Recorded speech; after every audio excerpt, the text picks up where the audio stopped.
President, the COVID-19 pandemic has thrown our country into a nightmare-level crisis of joblessness.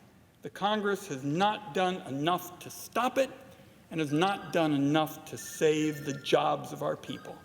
I have come to the floor this evening, the distinguished Democratic leader, to call for the Senate to pass legislation that's all about saving key jobs that form the backbone of our local communities.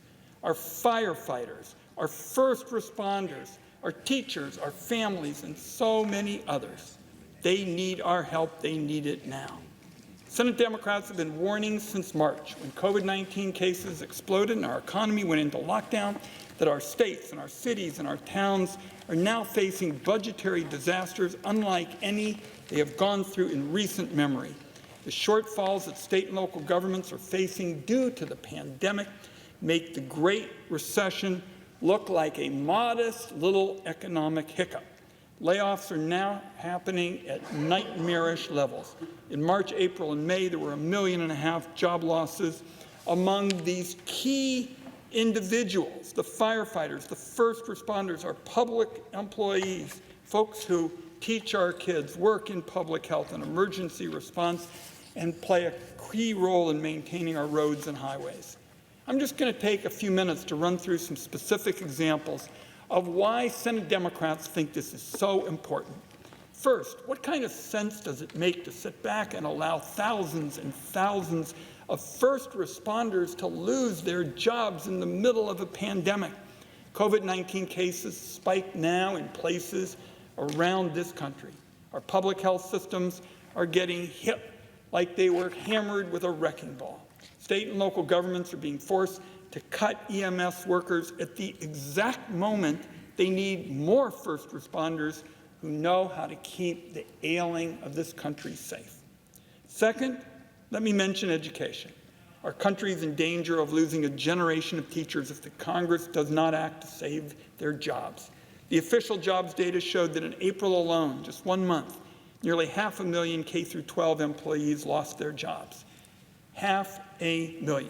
Education experts have estimated that hundreds of thousands of teachers could be permanently laid off without action. School children are already facing major setbacks due to the fact that they can't get the same level of face-to-face instruction during the pandemic. Far too many kids come from working families, and they're falling behind because they don't have the technology and they don't have the support at home. Too many kids are hungry. Too many kids are neglected. Nobody knows when they're going to be back in class full-time. Helping those young people catch up when this pandemic ends is already going to be incredibly hard, and it'll be even harder if the nation loses hundreds of thousands of dedicated teachers in the meantime, and that is just K-12. The COVID-19 crash is a disaster for Americans who want to get an affordable college degree as well. Our public colleges and universities are taking enormous losses. In my home state of Oregon, the losses added up to $130 million this spring. States are facing big higher education budget cuts. School administrators doing their best to plan for the future.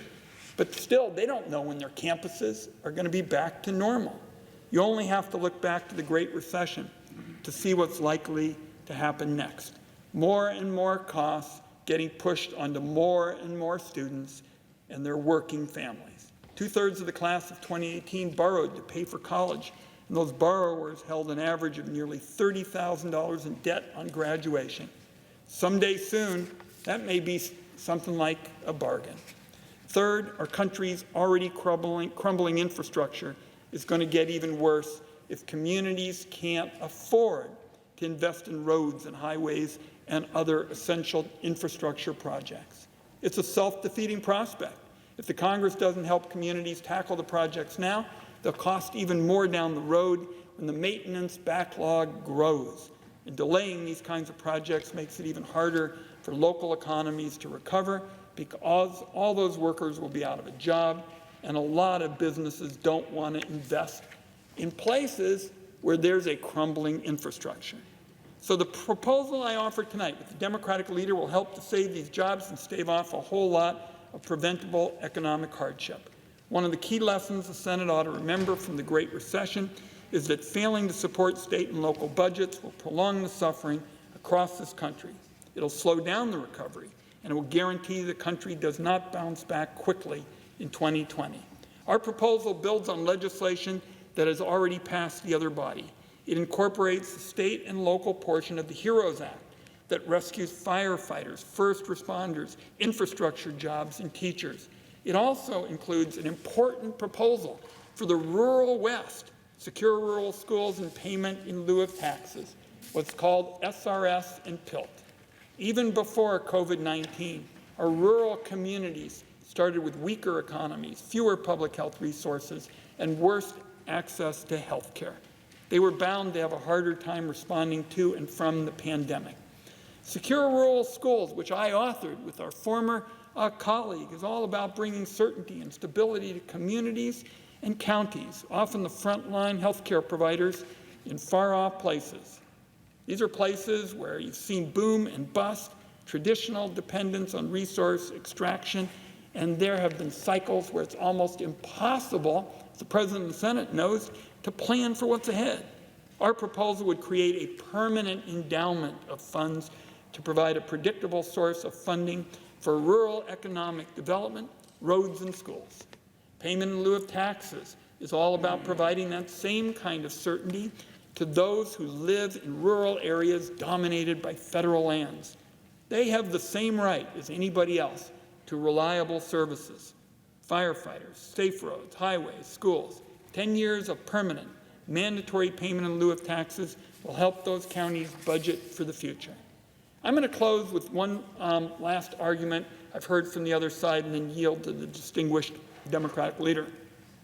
The other side often says that our ideas are some sort of a blue state bailout. That is wrong, wrong, wrong. Teachers are going to get pink slips in Texas and Kentucky, South Carolina, and Florida, and they aren't going to believe that saving their jobs is a blue state bailout. And of the 42 states and territories covered by secure rural schools, less than a handful are blue states. The virus has absolutely no interest in political parties. It might have hit Democratic states first, but it's now sweeping many parts of the country, including states that voted for Donald Trump. Despite being small and rural and generally relatively remote, county governments that rely on secure rural schools and payment in lieu of taxes are responding to the same national health crisis facing larger cities and urban areas. This economic crisis is hitting everybody. I don't want to see hundreds of thousands of teachers laid off anywhere, not in Oregon, not in Iowa, not in Texas, not in Kentucky, especially when it's safe for kids to go back to school in person.